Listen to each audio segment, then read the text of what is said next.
you gotta love the Terminator franchise, because I think at this point the Terminator franchise is almost like the little engine that could. It's always coming out with a I think I can, I think I can, I think I can, I think I can. And I'm not gonna lie.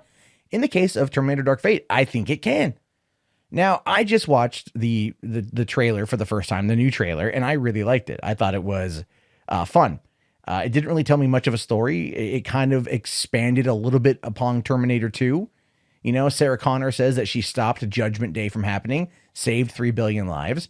That doesn't mean that the machines in the future aren't going to realize that there's been like a time, mess and nothing happened. So they're not going to figure out another way. And of course, we get the next evolution of Terminators, one that can become it can split itself, and then the next evolution of Human Protector, which is going to be like kind of I guess an enhanced, probably nanotech, under like underwire or whatever, for the skin. In the case of Mackenzie, is it Mackenzie Adams, I think is her name. It doesn't really matter. Look, either way, it's interesting shit. All right, and I have learned throughout my entire filmmaking career, which has been very little, but my also film going life, which has been very big, and this goes out to all of you Alita fans out there, don't bet against Cameron. Even in a writer-producer capacity, don't bet against Cameron. But let's find out more, because Cameron here teases a new Terminator trilogy depending on Dark Fate's fate, and at least he's honest about it.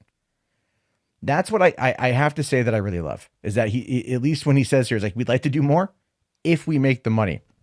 Now, he says here, if the Terminator films have taught us anything, that it's that these unstoppable killing machines sent back from the future are really hard to get rid of.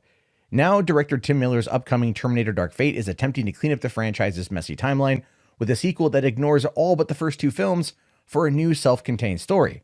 However, should things go well, Cameron's teasing that there could be more films to come in the future, which is always what you would expect out of this, right? It's like with Alita Battle Angel. It's expected to be a trilogy, and I think Cameron has already written the trilogy. So the script for number 2 is already done. Now they just have to make sure they can get the financing and get Robert Rodriguez on board and everyone on board to do the sequel. But underneath the new Disney Fox merger and all the layoffs and firings, I am a little bit concerned, so to speak, right? I'm a little bit concerned. Now, in an interview with Deadline, Cameron, who wrote and directed 1984's Terminator and a sequel, T2 Judgment Day, discussed his role as producer for his return to the franchise. The filmmaker stresses that it was his job to help generate story ideas and punch up the script. One of those ideas were in place, once those ideas were in place. However, he also reveals that there are more ideas that would fit into the pages of Dark Fate's screenplay. And that's how Cameron operates. Cameron doesn't just tell these contained stories. He does think of the grander picture. I mean, look, he wants to do how many damn Avatar films, right? He wants to do 5, so it's like, and a lot of people are like, what would you possibly do that could stretch it across 5 films? And that's going to be, what's left to be determined, so to speak, in regards to all this. We have no idea what he's going to do, but he always thinks long term. Now, he says here, we rolled up our sleeves and started to break out of the story when we got the handle on something. We looked at it as a 3-film arc, so there's a greater story to be told.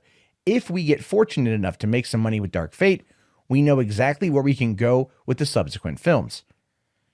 Which is interesting, because when you think about it for a second, right? Where could you go with this? And that is a very valid complaint when it comes to Terminator, right? It's a very valid complaint. Where could you go?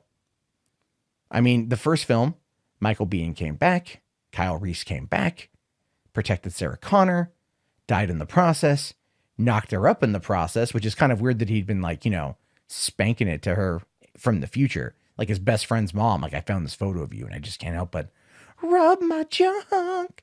And then he goes back and he's all like, oh, you're so hot.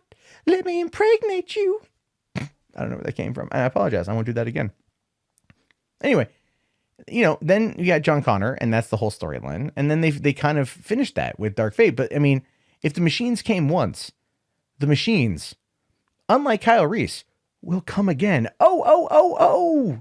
Anyway, but they could always take it somewhere. And the trailer does say that she stopped it from happening. So in the, standard time travel movie fare, this kind of stuff would be very much, just kind of kick the can down the road sort of thing. But with Cameron attached to it, that's where things become interesting. Now, it says with Cameron attached in some capacity, the immediate focus was Dark Fate. By ignoring all the subsequent films in the Terminator timeline after T2, the Avatar director also felt it necessary to focus on what made the first two films so compelling, especially compared to the later Cameron-less entries. And that was a big thing. Yes, they all featured Arnold Schwarzenegger in some capacity. And yes, even Genesis was set out to be a trilogy. We were actually supposed to be getting the final film of that trilogy this year, because in this year, the Terminator rights end up going back to James Cameron. What he lost from his divorce with Linda Hamilton like 20 years ago, he gets back now. And as a result of that, it was this whatever new trilogy starting with Genesis was always going to end. And, they just didn't make enough money with that either. So it says one of the things that seemed obvious from looking at the films that came along later is that we needed to get everything back to the basics, and that we would need to avoid the mistakes of making things overly complex, and that we needed to avoid stories that jump around in time and the ones that go backwards and forward in time. Let's keep it simple with the relative unity of time with that story. Let's have the whole thing play out in 36 or 48 hours, just like in the first two films. Everything plays out in less than 2 days in each, so there's energy and momentum. And that is really interesting. It is, because he understands what made them work. It's again, these movies don't need to be overtly complicated. You keep it simple, stupid. That's all you have to do. Take it back to the basics. And that to me is what it seems like they're doing. Yeah, there's a lot more, you could say, like big kind of like set pieces from what we saw in the trailer. But that's Tim Miller. Tim Miller coming off of Deadpool. I mean, that was a great film, right? So again, you have to look at this and kind of just give it the benefit of the doubt. Now, a lot of people out there might argue, but Deadpool was a much better movie. And it might be. But go back to the marketing of Deadpool. The marketing was effective because it worked, but look at what they showed us action-wise versus to what we got in the film. And if you really go back and watch the early trailers or all the marketing for Deadpool, they showed us pretty much all the action scenes in those trailers, and they didn't leave a lot for the movie itself. And that's why in the movie it took a little bit of time to watch it to kind of get what was going on. Like what I mean like that is a couple different times watching it to really kind of like let it set in with that, with kind of pushing the marketing out of your mind. And that's what I'm talking about here. And so that's when I look at this, I find it to be like I'm taking the trailer at face value. But what intrigues me about this the most is understanding the mistakes of the past. Really understanding the mistakes of the past. Look at this passage here from the Deadline article. Now, this is what Cameron says. I suppose it is an unusual situation from a high-level perspective since I wasn't involved in the intervening films. But when I talked to David Ellison about his vision was basically to go back to basics and do a continuation from Terminator 2, which is one of his favorite films. He always believed in the potential of Terminator, but he really felt that his own film, Genesis, and he was quite honest with me about this, fell short of the mark and didn't really do what he had wanted it to do. So he said, let's start with a blank slate and take it back to Terminator 2, and that idea was intriguing. So think about that for a second.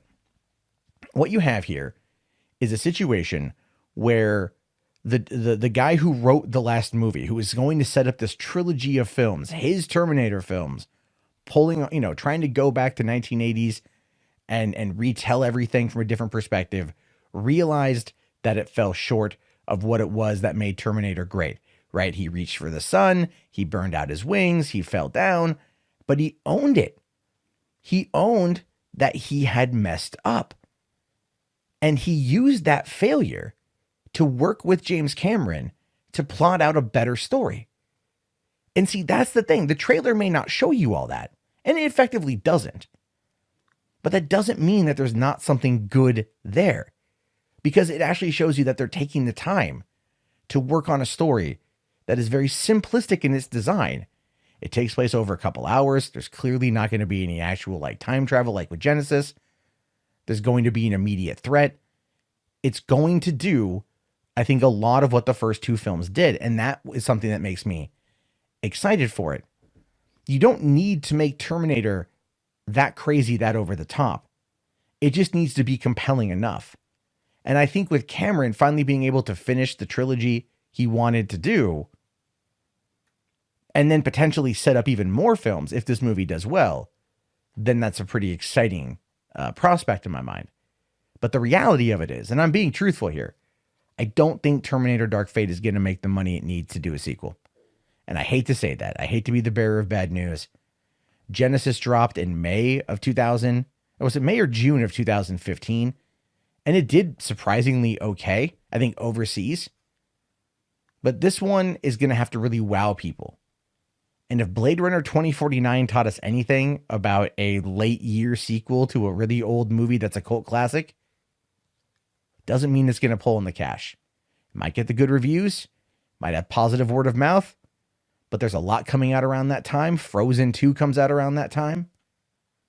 A lot of other big movies are coming out, and it's entirely possible that Terminator Dark Fate has already had its Dark Fate sealed because of just really terrible release dates.